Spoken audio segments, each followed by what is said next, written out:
Assalamualaikum warahmatullahi wabarakatuh.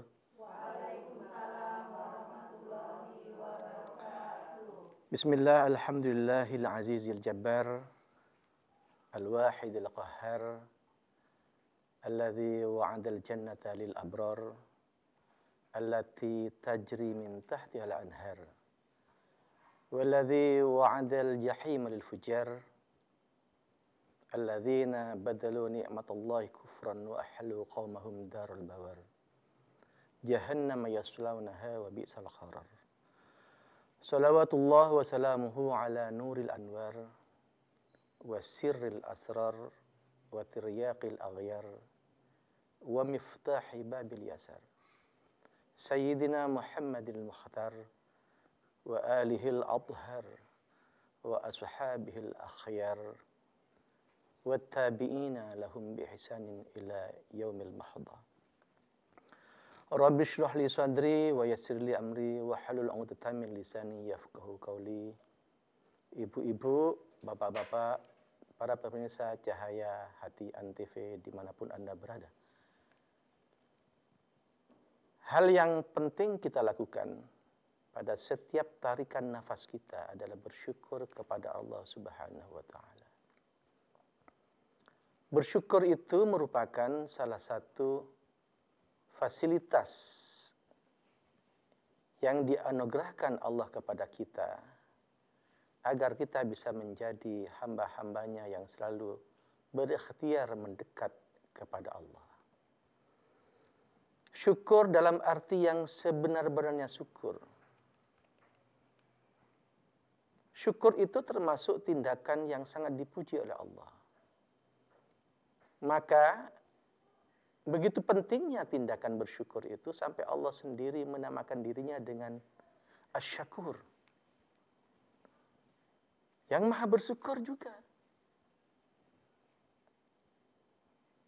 Manusia yang selalu berusaha untuk mendekati Allah, senantiasa berusaha untuk meniru sifat-sifat terpuji Allah, termasuk ketika dia bersyukur. Tetapi para pemirsa, ada sebuah stasiun, makom, terminal yang dilalui oleh semua anak manusia ketika akan kembali kepada Allah. Yang akan menjadi terminal terakhir dan terminal paling puncak. Apa itu terminalnya? Terminal mahabbah. Jadi setiap orang ketika memastikan tujuannya kemana, dia pasti akan melewati terminal. Di terminal itu dia biasanya menata diri, menghitung apa yang sudah dilakukan, menambah apa yang kurang dari yang sudah ditargetkan. Para sufi dan para wali-wali serta kekasih Allah itu memastikan terminal-terminal apa saja yang biasa harus dilewatin agar mereka sampai kepada Allah. Tetapi Hujjatul Islam Imam Al-Ghazali di dalam kitabnya Ihya Ulumuddin mengajari kita bahwa terminal paling akhir kita itu adalah terminal mahabbah. Terminal cinta kita kepada Allah. Maka di dalam kitabnya itu, Imam Al-Ghazali, saya nukilkan untuk kita semua.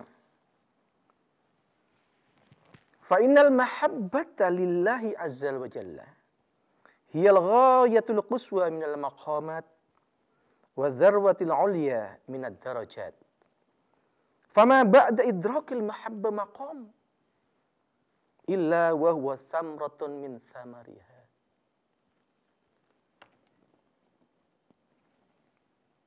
Para pemirsa Antv dimanapun Anda berada. Itulah puncak keberagaman kita. Tidak ada lain lagi kecuali puncak kecintaan kita kepada Allah. Kalau ada makom-makom lain, sebelum sampai kepada cinta atau setelah cinta, itu adalah makom-makom yang merupakan buah dari kecintaan kita kepada Allah. Misalnya kita sampai kepada makom sabar. Sabar itu bagian buah dari kecintaan kita kepada Allah. Misalnya kita bisa mendapatkan tingkat kesyukuran yang maksimal dari kita kepada Allah. Maka syukur kita itu adalah buah dari kecintaan kita kepada Allah. Jadi puncaknya apapun yang kita lakukan nanti ujung-ujungnya adalah kecintaan kita kepada Allah. Para pemirsa yang budiman, al-mahabbah itu dikategorikan beberapa ulama berasal dari kata hubbun atau habbun. Yang artinya adalah buah atau inti.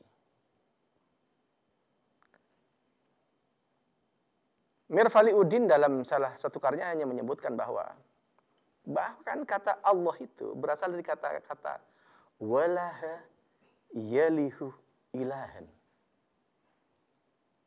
Yang antara lain bisa bermakna keresahan hati, kecintaan hati, dan kerinduan.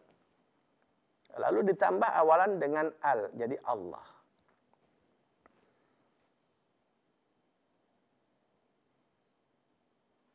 Bahkan kalau kita mencoba memahami susunan nama-nama yang mulia dari Allah, Al-Asma'ul Husna itu yang biasa kita hafal sehari-hari.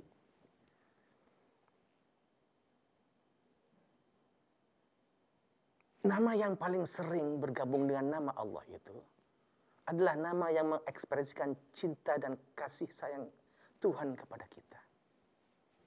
Sesuai dengan walahayalihu ilahan itu tadi. Ya, kecintaan, keresahan, kerinduan.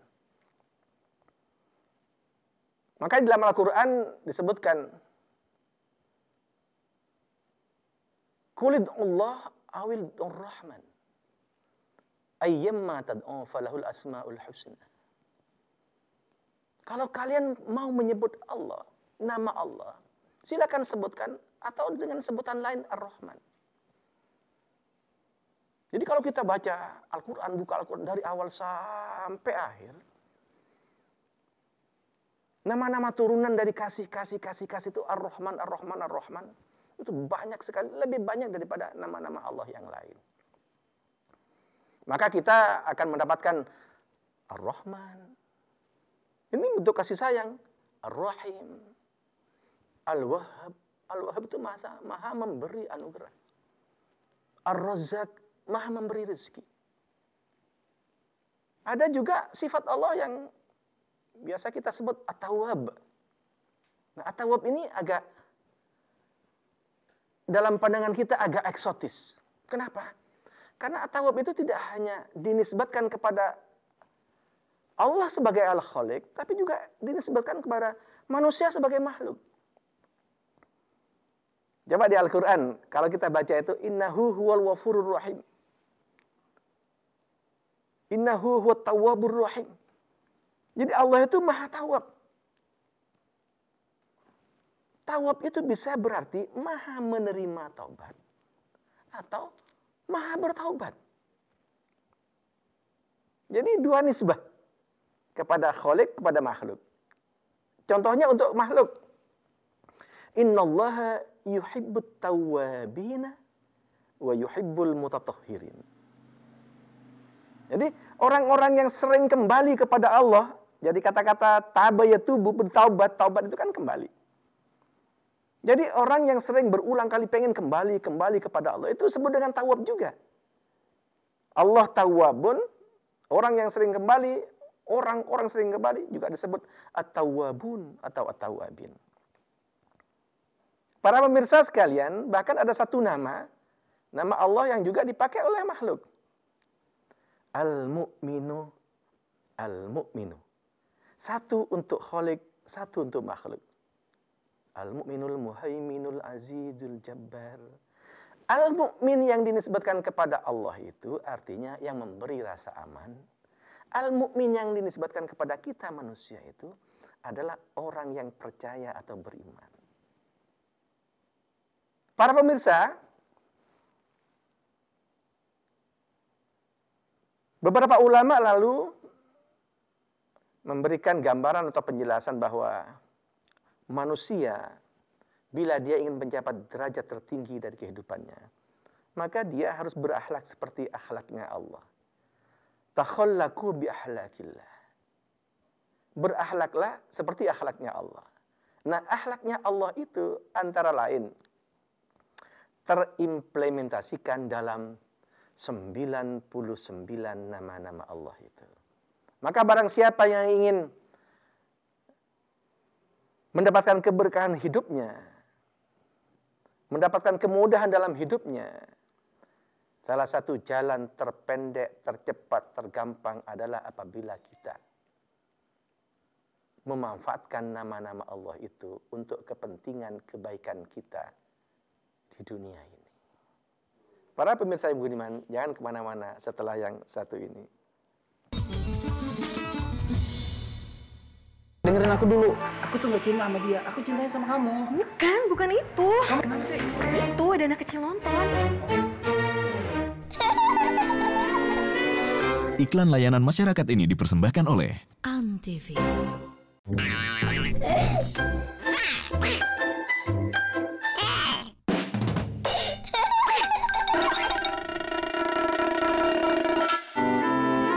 Iklan layanan masyarakat ini dipersembahkan oleh Antv.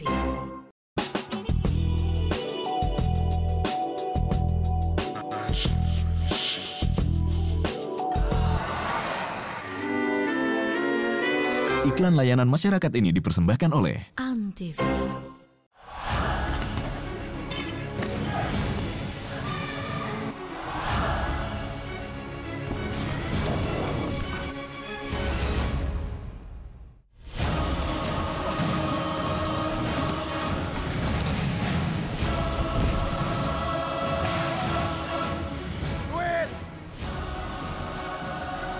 Takut. Enggak, dia lapar. Siapa jenderal besar kita? Yang tahu tunjuk tangan. Kamu? Jenderal Sudirman, Bu. Mereka yang mencintai Indonesia dari kecil akan selalu menjaga negeri ini segenap jiwa. Menjaga kehormatan bangsa hingga akhir hayat. Cintai Indonesiamu. Tips menonton televisi yang sehat dan aman. 1. Pastikan Anda punya televisi. Nyalakan TV Anda, bukan milik tetangga. 2. Penerangan kuat. Lampu yang kurang terang akan merusak mata dan menyulitkan melihat mantan. 3. Jarak pandang minimal. Jarak yang dianjurkan adalah 5 kali diagonal layar. Misal, jarak nonton TV 21 inch adalah 2,56 meter, jangan 15 meter. Ya, nggak kelihatan dong. 4. Durasi tidak terlalu lama. Mata akan lelah jika nonton lebih dari 2 jam. Seperti mencintai orang yang tidak cinta kita. Capek deh. 5. Istirahatkan mata dan badan. Sering berkedip agar mata tidak kering. Tapi jangan terlalu sering, karena akan dikira centil. 6. Diskusikan apa yang telah disaksikan. Biasakan berdiskusi bersama keluarga atau rekan. Tapi jangan diskusi sama mantan ya.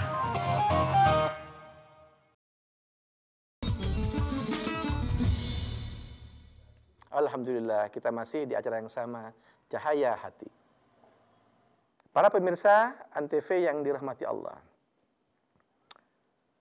Dalam perspektif lain, kalau kita membanding-bandingkan antara beberapa nama-nama Allah itu, ada 2 kelompok nama-nama besar Allah yang oleh para ulama dibuatkan agar kita lebih mudah membuat acuan. Pertama, ada nama-nama Allah dalam kategori jamaliyahnya Allah. Itu terkait dengan nama-nama indahnya Allah. Jamaliyah, Jamal. Ada jalaliyahnya Allah. Keagungan Allah, Jalal. Jadi ada satu yang sifatnya indah. Ini termasuk yang indah-indah ini Ar-Rahman, Ar-Rahim, At-Tawwab, Al-Wahhab itu indah-indah semua. As-Salam. Masuk dalam kategori Jalaliyahnya Allah itu yang agung, yang gagah seperti Al-Kabir, Al-Mutakabbir, Al-Muhaimin, Al-Aziz, itu gagah-gagah. Ketika di persentase, jumlah yang jamal itu lebih banyak daripada yang jalal. Kenapa? Kita hanya ingin menangkap satu pesan terkait tema kita pada hari ini. Agar kita bisa semakin yakin bahwa Allah itu Maha Pengasih dan Penyayang kepada semua hambanya. Bahkan Allah sampai mewajibkan kepada dirinya sendiri tentang kewajiban Allah memberikan kasih dan sayang kepada semua makhluknya. Kataba ala nafsihi rahmah. Allah mewajibkan kataba ala nafsihi ar-rahmah. Allah mewajibkan kepada dirinya untuk meliputi hamba-hambanya itu dengan kasih sayang. Maka hilangkan sedini mungkin pandangan kita, anggapan kita, apalagi keyakinan bahwa misalnya Tuhan itu tidak adil, Tuhan itu tidak belas asih, tidak ada. Allah itu kataba ala nafsihi rahmah. Bahkan di salah satu ayat juga menyebutkan wasi'at rahmati kulla syai'. Rasa sayangku itu meliputi segala sesuatu. Dalam sebuah riwayat disebutkan Allah itu memiliki 100 kasih sayang, satu diturunkan ke dunia ini. Nah, satu kasih sayang yang diturunkan ke dunia itu antara lain dimanfaatkan oleh singa bisa sayang kepada anaknya, harimau sayang kepada anaknya, binatang-binatang buas sayang kepada anaknya. Para pemirsa Antv yang budiman, salah seorang ulama Yahya Al-Muniri bahkan menyebutkan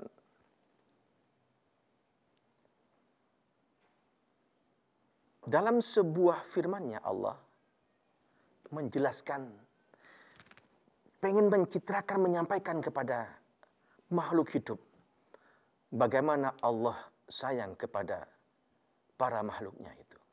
Ketika Allah menyifati orang-orang pelaku kefasikan, pelaku dosa-dosa besar, pelaku al-kabair, Allah itu dalam Al-Quran menyapa, Kul ya ibadiyalladzina asrafu ala anfusihim la taqnatu min rahmatillah.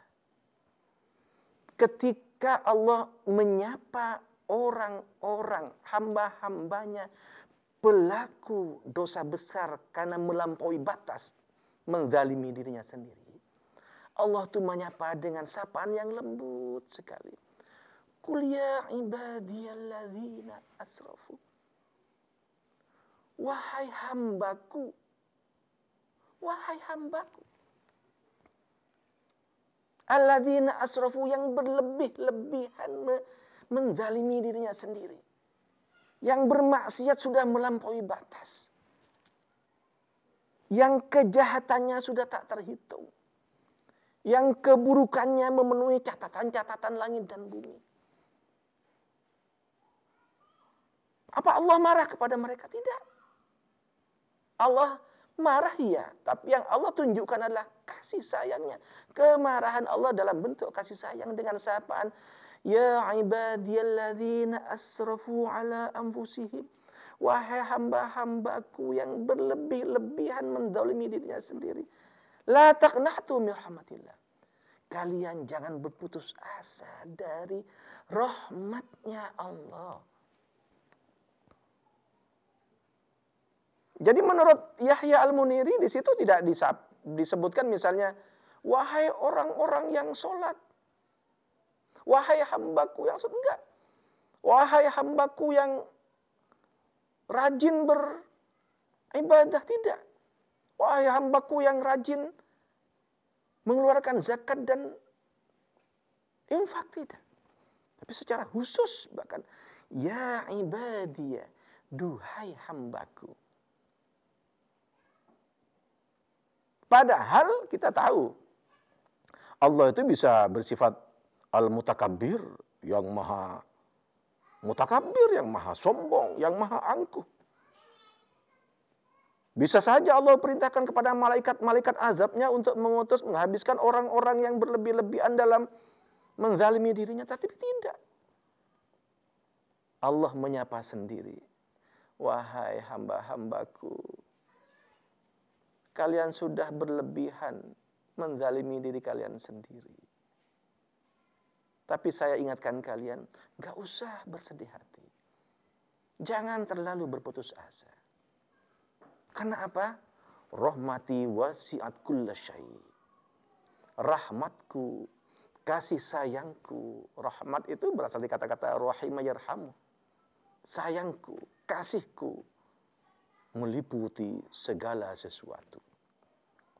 Para pemirsa Antv yang budiman, kalau meliputi segala sesuatu, itu berarti semua kesalahan-kesalahan kita, semua amal-amal ibadah kita, itu diliputi oleh rahmatnya Allah Subhanahu wa ta'ala. Para pemirsa yang budiman, ada beberapa alasan ketika kita ditanya, dengan demikian, karena kita mendapatkan rahmat lewat cintanya Allah itu. Lalu cinta kita ini kita peruntukkan untuk siapa? Tidak ada lain kecuali cinta kita itu hanya untuk Allah semata. Paling kurang ada alasan kenapa cinta kita hanya untuk Allah semata.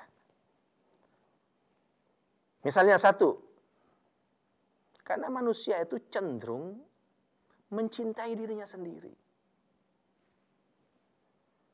Karena dia cinta kepada dirinya, maka dia tidak ingin dirinya itu berkurang satu apapun. Umurnya tidak ingin bertambah, kecantikannya tidak ingin berkurang, giginya pun kalau boleh nih para pemirsa, janganlah copot sepanjang hidup hamba. Rambut ini pengen selamanya hitam, tidak memutih. Ketika orang menyadari bahwa dia mencintai dirinya sendiri, dia baru berpikir, dari mana ini semua? Tidak ada asal semuanya ini kecuali dari Allah. Mata kita dari Allah, hidung kita dari Allah, rambut kita dari Allah. Bahkan semua kehidupan kita ini dari Allah. Kita ini bersama Allah dan akan kembali kepada Allah. Maka ketika kita sadar seperti itu, tidak ada kalau kita memang betul-betul cinta kepada kita, kepada diri kita. Maka salah satu caranya adalah kita harus cinta kepada Allah. Karena yang membuat kita, menjadikan kita, menciptakan kita, itu Allah semata. Itulah kenapa saya cinta kepada saya. Saya ingin ilmu saya tidak berkurang. Saya ingin ibadah saya terus bertambah. Saya ingin perjalanan ini ke depan normal-normal saja, tanpa halangan, tanpa rintangan. Kalau itu yang kita mau, tidak ada pilihan kecuali kita harus mencintai Allah. Karena yang akan membuka jalan itu semuanya hanya Allah. Para pemirsa yang budiman, itu kenapa yang paling berhak mendapatkan cinta kita itu adalah Allah. Sebab lainnya kenapa? Kenapa kita harus cinta kepada Allah? Karena manusia itu punya tabiat mencintai orang atau pihak yang mencintai dirinya.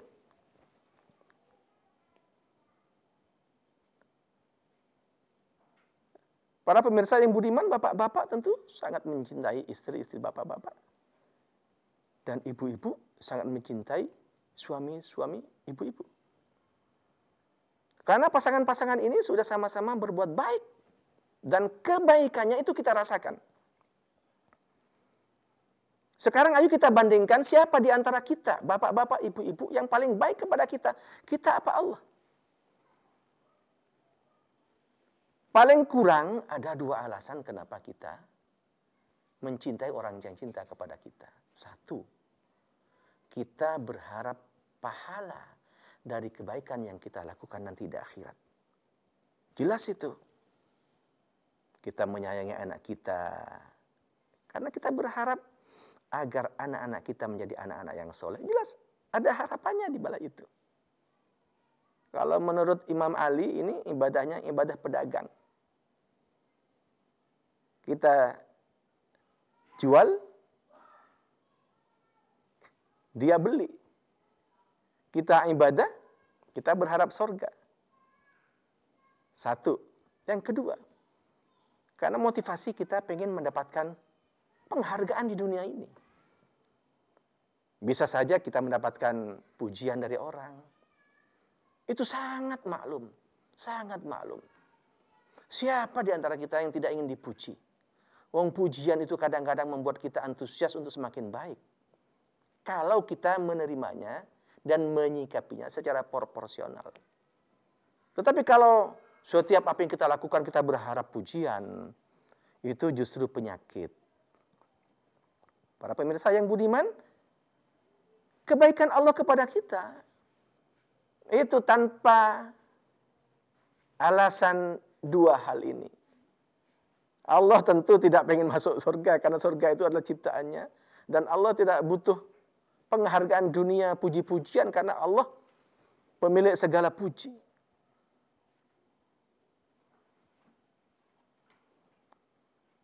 Para pemirsa yang budiman, itu alasan kenapa kita mencintai Allah. Sangat bisa dirasionalisasi, bisa diakalkan. Pertama, karena kita punya kecenderungan cinta kepada diri kita sendiri. Kalau itu yang kita yakini, cintailah Allah. Kedua, karena kita yakin bahwa kita punya kecenderungan untuk mencintai siapa saja yang sayang kepada kita, baik kepada kita. Para pemirsa Antv dimanapun Anda berada, pengajian pagi hari ini kita menangkap satu makna. Penting agar kita memastikan membangun hidup ini dengan cinta. Sebab puncak terakhir kebersamaan kita itu adalah kecintaan kita kepada Allah. Mari kita berdoa. Bismillahirrahmanirrahim. Allahumma sholli ala sayyidina Muhammadil Fatih lima ulik wal khatim lima sabaq. Nasil haqqi bil haqqi wal hadi ila siratikal mustaqim wa ala alihi haqqa qadrihi wa miqdarihi al-azim. Rabbana atina fid dunya hasanah wa fil akhirati hasanah wa qina adzabannar. Subhana rabbika rabbil izzati amma yasifun wa salamun al mursalin walhamdulillahi rabbil alamin. Wallahul muwaffiq ila aqwamit thariq. Wassalamualaikum warahmatullahi wabarakatuh.